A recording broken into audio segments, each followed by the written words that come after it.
All right, so now we're doing the reverse light. Again, just pop open your trunk. You're gonna have this cover right here. So with any tool you have, you're gonna wanna pop it off. Let me get our tool. So we're using this right here.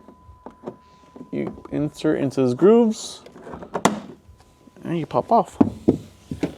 From there, you go inside here and it'll be this bolt right here.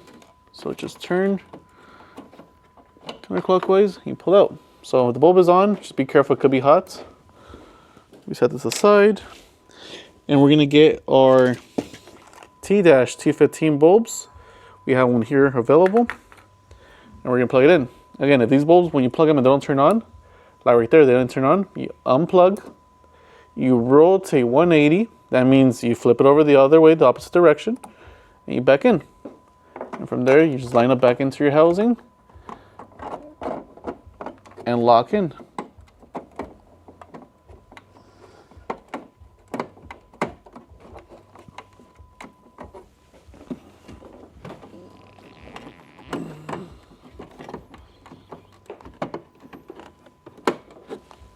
You go that simple.